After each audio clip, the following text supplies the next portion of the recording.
নমস্কার বন্ধুরা, bank Nifty অ্যানালিসিসে আপনাকে স্বাগত জানাই। ব্যাঙ্ক নিফটির আমরা ফাইনাল ক্লোজিং শুক্রবার দিন কী পেয়েছি সেটা হচ্ছে 48,734। যদি আমরা বৃহস্পতিবার দিনে ক্যান্ডেল দেখি, সেখান থেকে কী করে 769 পয়েন্ট কিন্তু নিচে গিয়ে ব্যাঙ্ক নিফটি ক্লোজ দেয়।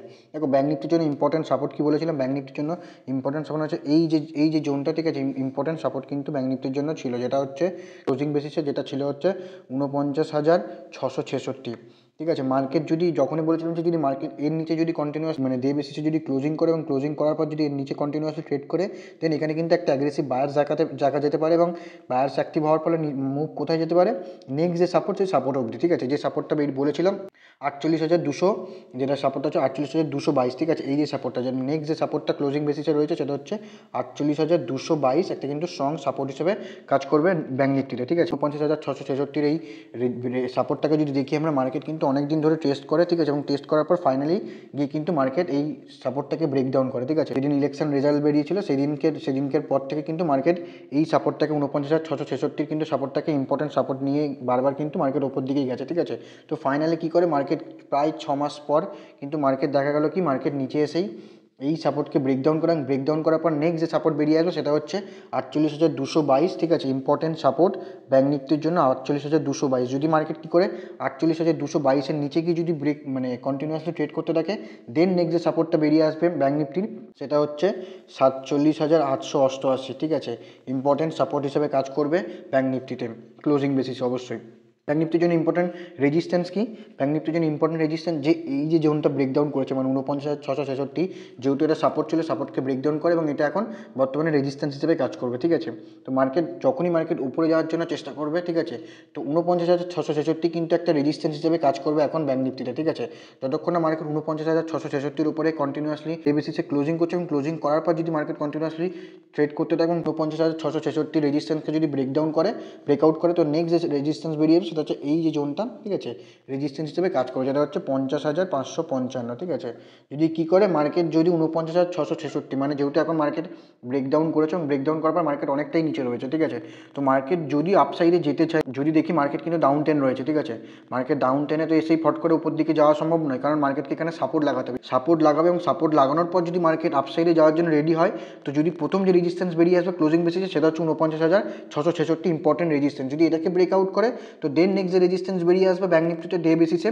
সেটা হচ্ছে ডে বেসিসে সেটা হচ্ছে 50,555 ইম্পর্টেন্ট রেজিস্ট্যান্স হিসেবে কাজ করবে। যদি 49,666 রেজিস্ট্যান্সটাকে ব্রেকআউট করে এবং ক্লোজিং করার পর পরের দিন যদি ট্রেড করে থাকে, এর উপরে যদি ট্রেড করতে থাকে, দেন এই মুভ কিন্তু দেখা যেতে পারে ক্লোজিং বেসিসে। দেখো, মার্কেটে যদি দেখি ব্যাঙ্ক নিফটি কিন্তু এখন ডাউন ট্রেন রয়েছে। শুধু ব্যাঙ্ক নিফটি বলে না, নিফটি ব্যাঙ্ক নিফটি দুটো ইন্ডেক্সই কিন্তু ডাউন ট্রেনেই রয়েছে। ঠিক আছে, উপরে যেতে গেলে মার্কেটকে সাপোর্ট লাগাতে এবং স্ট্রং সাপোর্ট লাগানোর পরেই কিন্তু মার্কেট উপরে যাওয়ার জন্য রেডি হবে। যদি দেখি 49,666 লেভেলটা কিন্তু যেহেতু একটা ইম্পর্টেন্ট লেভেল, মার্কেট কিন্তু এখানে বহুদিন ধরে কিন্তু এখানে এই সাপোর্টটাকে নিয়েছে, প্রায় 4 থেকে 6 মাস মতন সময় নেওয়ার পরে কিন্তু মার্কেট এই সাপোর্টটাকে ব্রেকডাউন করেছে। তো চলুন ব্যাঙ্ক নিফটির 15 মিনিটের চার্টে দেখি ব্যাঙ্ক নিফটি সোমবার দিনের জন্য কেমন কি ট্রেড করতে পারে।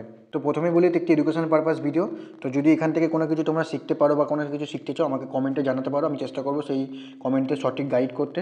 এবং যারা এখন আমাকে ইনস্টাগ্রামে বা ফেসবুকে ফলো করেনি, তারা অবশ্যই আমাকে কিন্তু ইনস্টাগ্রাম এবং ফেসবুকে ফলো। এখানে একটা রেঞ্জ করে, রেঞ্জের মধ্যে মার্কেট কন্টিনিউসলি সময় কাটে, 1-2 ঘন্টা 3 ঘন্টা সময় কাটে এবং সময় কাটানোর পর যখন মার্কেট এটাকে ব্রেকডাউন করে, এখানে কিন্তু একটা ডাউন সাইড মুভমেন্ট দেয়। ঠিক আছে, এবং এখানে সাপোর্ট লাগায় মার্কেট। কী করে সাপোর্ট লাগিয়ে যে লেভেলটাকে ব্রেকডাউন করেছে, সেই লেভেলটাকে কিন্তু মার্কেট একবার টেস্ট করতে যায়। ঠিক আছে, মার্কেট এই লেভেলটাকে ব্রেকডাউন করে এবং এই লেভেলকে কিন্তু মার্কেট একবার টেস্ট করতে যায় এবং টেস্ট করে মার্কেট কী করে, এখানে একটা ব্যারিশ ক্যান্ডেল বানানোর পর মার্কেট কিন্তু আবার নিচের সাইডেই ট্রেনটাকে কিন্তু ফলো করে।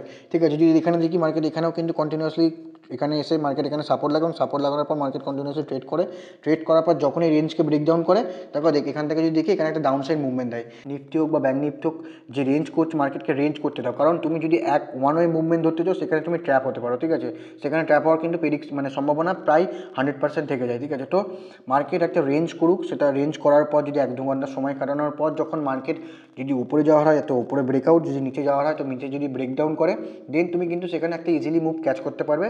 যদি মার্কেট রেঞ্জ করে, যদি ওয়ান হয়ে যায়, সেখানে কিন্তু ট্র্যাপ হওয়ার সম্ভাবনাটা বেশি থাকে।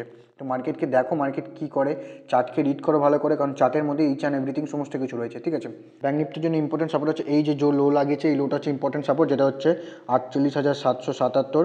15 মিনিট চার্টে 15 মিনিটের চার্টে এটা হচ্ছে ইম্পর্টেন্ট সাপোর্ট। রেজিস্ট্যান্স কি? রেজিস্ট্যান্স হচ্ছে এই যে জোনটা যে লেভেল থেকে ব্রেকডাউন করেছে, যে সাপোর্টটাকে ব্রেকডাউন করেছে, সেটাই কিন্তু রেজিস্ট্যান্স হিসেবে কাজ করছে, ঠিক আছে, যেটা হচ্ছে 49,222, ঠিক আছে। এটা হচ্ছে ইম্পর্টেন্ট সাপোর্ট, এই রেজিস্ট্যান্স 15 মিনিটের চার্টে।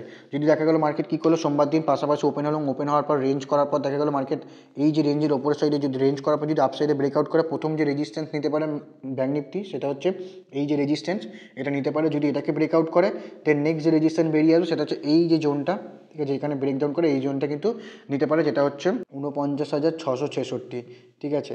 যদি কী করে মার্কেট এই 49,222-এর রেজিস্ট্যান্সটাকে যদি ব্রেকআউট করে, তো নেক্সট যে ইম্পর্টেন্ট রেজিস্ট্যান্স সেটা হচ্ছে এই যে 49,666, যেটা আমরা ব্রেকডাউন করে আসছি, তো এটা কিন্তু রেজিস্ট্যান্স হিসেবে কাজ করবে ব্যাঙ্ক নিফটিতে, ঠিক আছে। যদি দেখা গেলো রেঞ্জ করার পর পাশাপাশি ওপেনে রেঞ্জ করার পর নিচের সাইডে যদি ব্রেকডাউন করে, তো নেক্সট যে সাপোর্টগুলো বেরিয়ে আসবে সেটা হচ্ছে 15 মিনিটের চার্টে, সেটা হচ্ছে প্রথম যে সাপোর্ট বেরিয়ে আসবে সেটা হচ্ছে 48,444, 15 মিনিটের চার্টে। এরপরে যেটা বেরিয়ে যাবে সেটা হচ্ছে 48,222, ঠিক আছে। যদি এটাকে ব্রেকডাউন করে, তো নেক্সট যে সাপোর্ট বেরিয়ে আসবে সেটা হচ্ছে 47,988, ঠিক আছে।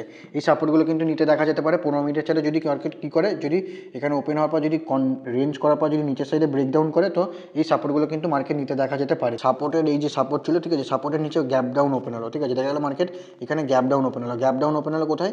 দেখা গেলো 48,400-র কাছাকাছি গ্যাপ ডাউন ওপেন হলো, এবং গ্যাপ ডাউন ওপেন হওয়ার পর মার্কেট যে সাইডে রেঞ্জ করার পর যে সাইডে ব্রেকআউট করবে বা ব্রেকডাউন করবে, ঠিক আছে, সেই সাইডে কিন্তু নেক্সট মুভ বেরিয়ে আসলো। দেখা গেলো মার্কেট এখানে গ্যাপ ডাউন ওপেন হওয়ার পর মার্কেট কী করলো, আপসাইড যদি এই রেঞ্জ থেকে যদি ব্রেকআউট করে, যে আজকের যে মানে শুক্রবার দিনের যে ক্লোজিং, ঠিক আছে, এই ক্লোজিংয়ে কিন্তু একবার মার্কেট রেজিস্ট্যান্স নিতে আসতে পারে, যেটা হচ্ছে 48,777, ঠিক আছে। এই রেজিস্ট্যান্সটাকে কিন্তু মার্কেট নিতে দেখা যেতে পারে। যদি এটাকে ব্রেকআউট করে মার্কেট, যদি মানে এখানে রেঞ্জ করার পর যদি আপসাইডে ব্রেকআউট করে, তো প্রথম যে রেজিস্ট্যান্স সেটা হচ্ছে এটা নিতে পারে, এবং এটাকে যদি ব্রেকআউট করে, তো নেক্সট যে রেজিস্ট্যান্স সেটা হচ্ছে এই যে জোনটা, ঠিক আছে, যেটা হচ্ছে 49,222, এই রেজিস্ট্যান্সটা কিন্তু মার্কেট নিতে দেখা যেতে পারে। যদি নিচের সাইডে ব্রেকডাউন করে, তো নিচের সাইডে ব্রেকডাউন করলে যে সাপোর্টগুলো বেরিয়ে আসবে দেখা গেলো সেটা হচ্ছে 48,222, ঠিক আছে। যদি এটাকে ব্রেকডাউন করে সেটা তারপরে বেরিয়ে আসবে 47,988, ঠিক আছে। এই সাপোর্টগুলো কিন্তু মার্কেট নিতে দেখা যেতে পারে। এই যে সাপোর্ট রয়েছে, ঠিক আছে, আর এই যে রেজিস্ট্যান্স রয়েছে, ঠিক আছে, দেখা গেলো মার্কেট একটা হিউজ অ্যামাউন্টের গ্যাপ আপ খুলে, দেখা গেলো মার্কেট এই জায়গাতে 49,200-র কাছাকাছি মার্কেট গ্যাপ আপ খুললো, ঠিক আছে।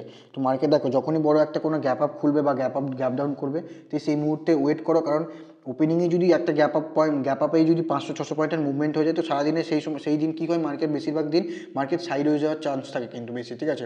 তো যদি মার্কেট দেখা গেলো গ্যাপ আপ হয়ে গেল একটা বড় পয়েন্টের, ঠিক আছে, 400-500 পয়েন্টের যদি গ্যাপ আপ হয়ে যায় বা 600-700 পয়েন্টের যদি একটা গ্যাপ আপ হয়ে যায়, তো মার্কেট দেখো মার্কেট যদি রেঞ্জ করার পর যদি মার্কেট আপসাইডে ব্রেকআউট করে, তো নেক্সট যে রেজিস্ট্যান্স সেটা রেজিস্ট্যান্স বেরিয়ে আসবে, সেটা হচ্ছে এই যে রেজিস্ট্যান্স, ঠিক আছে। এই রেজিস্ট্যান্স বেরিয়ে আসতে পারে।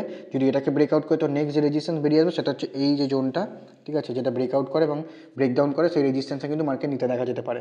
যদি দেখা গেলো কি গ্যাপ আপ হওয়ার পর মার্কেট কন্টিনিউয়াসলি ট্রেড করার পর যদি নিচের সাইডে ব্রেকডাউন করে, তো এই যে মানে যেখানে মার্কেট ক্লোজিং দেয়, সেই ক্লোজিং জোনটা কিন্তু একবার সাপোর্ট হিসেবে কাজ করবে। যদি এটাকে ব্রেকডাউন করে, তো নেক্সট যে সাপোর্ট সেটা বেরিয়ে আসবে 48,444, 15 মিনিটের চার্টে ইম্পর্টেন্ট সাপোর্ট হিসেবে কাজ করবে, যদি কী করে এই সাইড এটাকে ব্রেকডাউন করে।